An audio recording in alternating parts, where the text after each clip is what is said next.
Le débrief de la matinale, les temps forts de ce que vous avez manqué, ce que vous avez entendu ce matin sur Europe 1. Bernard Cazeneuve, ministre de l'Intérieur. Non, c'est pardon.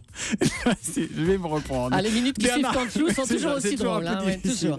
Bernard Cazeneuve, ministre de l'Intérieur, a donc annoncé la saisie automatique des véhicules Uber Pop contrôlés. Pour Christian Delhommel, le président de la Chambre syndicale des artisans du taxi, ce n'est pas suffisant. Écoutez, c'était à 7h15 dans la question qui fâche.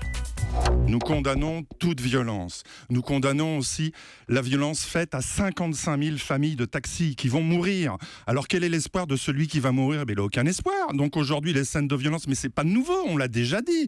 Il y a eu la loi Thévenoud qui n'est pas appliquée. On dit attention, attention, attention. On demande l'application de la loi depuis 9 mois. C'est fantastique dans ce pays. Nous, on a des collègues qui sont au RSI, qui est le huissier qui vient parce qu'ils peuvent plus payer.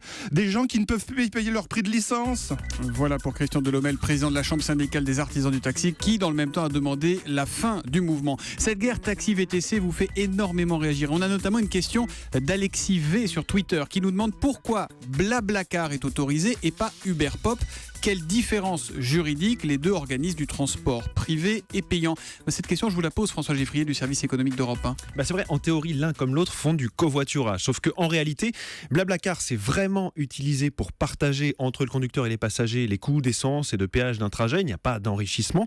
Alors qu'Uber Pop, c'est en fait à but lucratif. Je viens de vérifier, sur leur site, on peut lire Uber Pop vous permet de compléter vos revenus.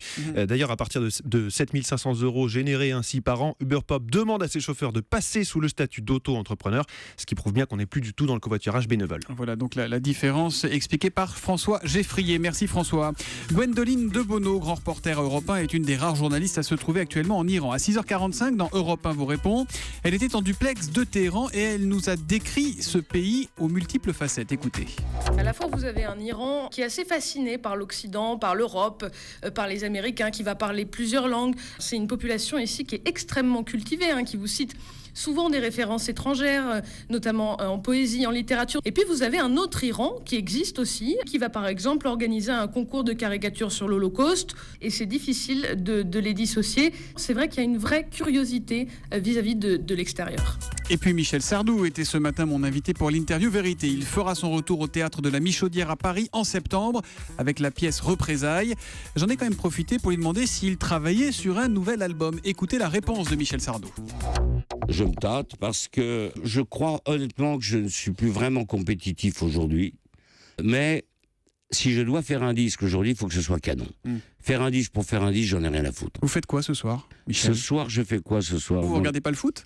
Ah si, je regarde. Alors ? C'est ma fierté. D'ailleurs, je vais vous dire une chose. Je m'engage là, devant tout le monde, là, Europe 1 tout entier. Si elle gagne contre l'Allemagne, je les emmène bouffer chez Georges Blanc à Voda. Oula, toute l'équipe. Toute l'équipe. Et ben voilà une motivation de plus pour l'équipe de France de foot. Vous continuez à réagir à la matinale sur Twitter, europe1.fr et au 39 21.